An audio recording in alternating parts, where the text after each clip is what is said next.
Ang programang ito ay hatid sa inyo ng Air 21. Sagot ko, padala mo.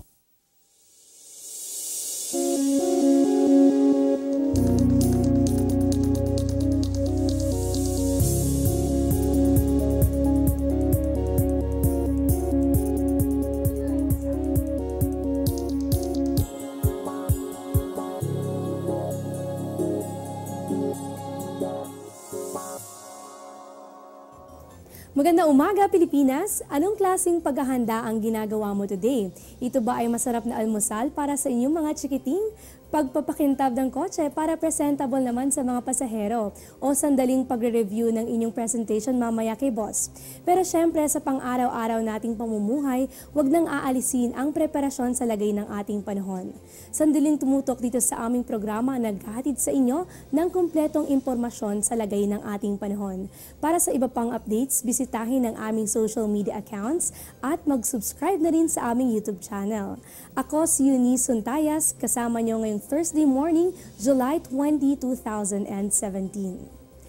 Mabilis na lumilipas ang panahon kaya't gawing makabuluhan ang bawat araw na dumarating. Kasabay din ito ang napakagandang pagsikat ni Haring Araw kaninang 5:36 AM at inaasahan itong lulubog ng 6:29 mamayang gabi.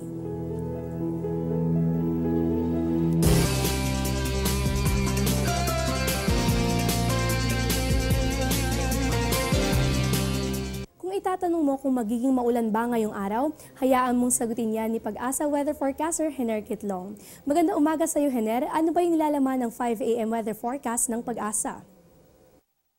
Maraming salamat, Eunice. Magandang umaga sa iyo. Magandang umaga po sa inyo lahat, mga kabayan.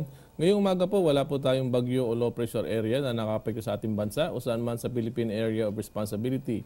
Ang ITCZ o Intertropical Convergence Zone, ang siya pa rin pong weather system na umiiral at sa ngayon po ay nakakapekto po ito sa katimugang bahagi ng Luzon, buong Visayas at sa Mindanao. At dahilan po sa weather system na ito, ang Metro Manila, ganun din po ang rehiyon ng Bicol, Mimaropa at probinsya po ng Aurora, Quezon, ganun din po ang Western Visayas at Zamboanga Peninsula ay direkta pong naapektuhan ng ITCZ at ngayong araw magkakaroon po ito ng mahina hanggang sa katamtamang pagulan at pagkidlat pagkulog. At magiging maulap din po ang kalangitan sa mga nabanggit na lugar. Ang nalalabing bahagi po ng Luzon at nalalabing bahagi ng Visayas at nalalabing bahagi ng Mindanao ay magkakaroon lamang po ito ng bagyang maulap hanggang sa maulap na may pagulan o pagkidlat pagkulog. Yung po mga pagulan na maranasan natin ngayong araw, ito po makita ng ating Doppler radar, 2 oras bago po ito mangyari, magbibigay po tayo ng thunderstorm advisory. Magiging maulan sa malaking bahagi ng ating bansa kaya wag na huwag kakalimutan ang pagdadala ng payong, pag-iingat habang nagmamaneho sa basang kalsada at patuloy na pagtutok dito sa Panahon TV para sa updates na ilalabas ng Pag-asa. At Hener, dahil nabanggit mong umiiral itong ITCZ, naitanong ito ng Panahon TV follower na si Krishana Marie. Ang kanyang tanong, ay itong ITCZ ba ay sa Mindanao lang nabubuo? Maraming salamat Krishana Marie sa tanong mo. Unang-una Krishana Marie, ang ITCZ ay hindi po nabubuo sa Mindanao. Ang buong taon po mula po January hanggang December ay mayroon po tayong ITCZ. Ito po ay sumusunod sa axis ng araw. Kung makikita mo yung isang figure natin, ito pong nasa gitna yung pong may araw, ito pong nasa gitna ang equator. Ang pinaka-farthest na inaabot ng araw dito po sa ating Northern Hemisphere ay umaabot po ito ng 23 degrees. At samantalang ganun din po sa Southern Hemisphere, umaabot po ito ng 23 degrees din. Ito yung time kung saan mararanasan natin yung pinakamahabang gabi at pinakamahabang araw. Ito yung tinatawag nating vernal equinox at saka autumnal equinox. Pero pagdating naman po pag ito po ay nasa equator, ito yung time kung saan nakakaranas tayo ng equinox. Ibig sabihin ng equinox, equal day, equal night, parehas ang haba ng araw at parehas ang haba ng gabi. At sa panahon din po ito, dito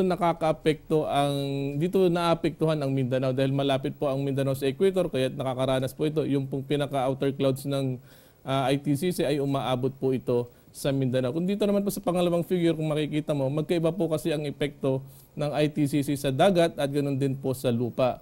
Pagdating po naman po sa lupa ay kung mapapansin mo, alos umabot po ito umabot po lagpas po ng Taiwan. Samantalang pagdating naman po dito sa may southern part, dito po sa may, diyan po kung makita mo yung isang figure, diyan po sa may Australia, nandyan po yung pinaka-peak, umabot po ito ng 23 degrees north. At saka samantalang dito naman po sa may bandang southern part po ng China, umabot naman po ito ng 25 degrees. Ibig sabihin, magkaiba po ang epekto ng ITCC sa dagat, ganun din po sa lupa. Depende po kung saan mainit ang temperatura. Krishana, hindi nabubuo ang ITCZ. Ito ay imaginary line kung saan nagsasalubong ang northern hanggang southern hemisphere na mga hangin at sa kanilang pagsasalubong, nakakabuo ito ng mga kaulapan na siyang nagdadala ng mga pag-ulan. Hener, usapang ITCZ pa rin tayo. Ngayon ay umabot na ito sa Southern Luzon. Ano nga ba yung factor na nagpapalakas sa weather system na ito? Yes, unang-una maganda yung tanong mo, Eunice. Ang mga factors po kung bakit po lumalakas ang ITCC, kung makita po natin ang definition ng ITCC, dalawang hangin na magkasalubong ng Northern Hemisphere at Southern Hemisphere. So kung makita po ninyo po yung figure, ito po, meron po tayong trade wind. Ito po yung yung pong maputing medyo may parang ulap po, ito po sa equator. At ito naman pong hangin na nasa taas, ito po yung tinatawag nating Northern Hemisphere o yung northeasterly wind o yung tinatawag nating amihan.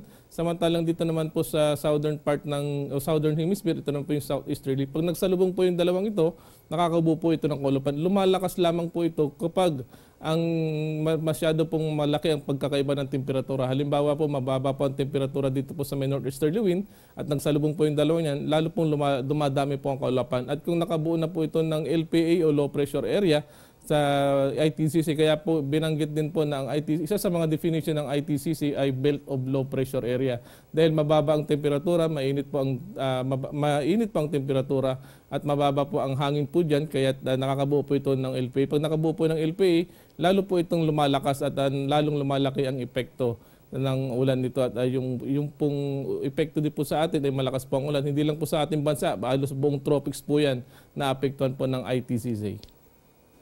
Hener, itong hangin habagat ba ay posibleng lumakas next week? Actually, Eunice, ngayong week na ito, lalo na pagdating po bukas hanggang weekend, ay lalakas po itong, sa ngayon pa lang po, kung makikita po ninyo itong figure dito sa may western side ng ating bansa, lumalakas na po itong habagat. Sa ngayon po, moderate to rough na po yung hangin dito. Ibig sabihin niya, may kalakasan na po yung pag-alon ng karagatan dito. At dahil po yan, meron po mga vortex dito, meron pong mga namumuong sama ng panahon. Pero sa ngayon po, hindi pa po ito LPA. May posible po itong maging isang low pressure area. Yun nga lang po, maaaring nasa labas na po ito ng ating bansa.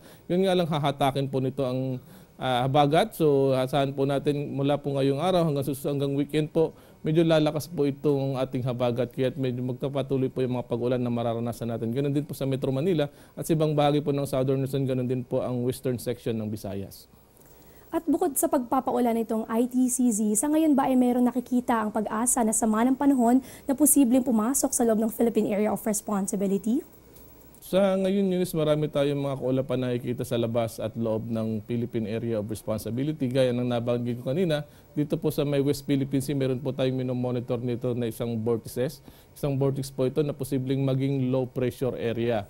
Sa susunod na araw po, i-monitor po natin ito. Bagamat sa ngayon po, isa pa lamang po itong mga grupo ng kaulapan.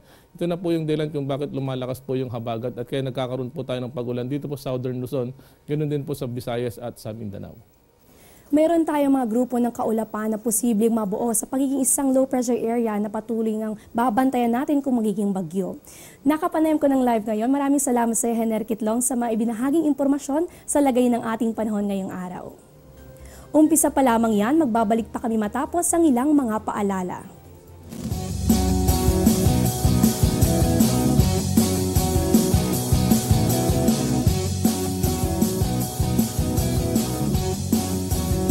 Get timely and reliable Philippine weather information anytime, anywhere through the Panahon TV mobile app, a multifunctional mobile app that brings you weather updates sourced directly from Pag-asa. The app provides a complete 3-day weather forecast at your location. It also allows you to ask or share the weather to the community. It has auto alerts for thunderstorm advisory, rainfall warning, and storm signals over your area. Download for free today, available at Google Play Store and iOS.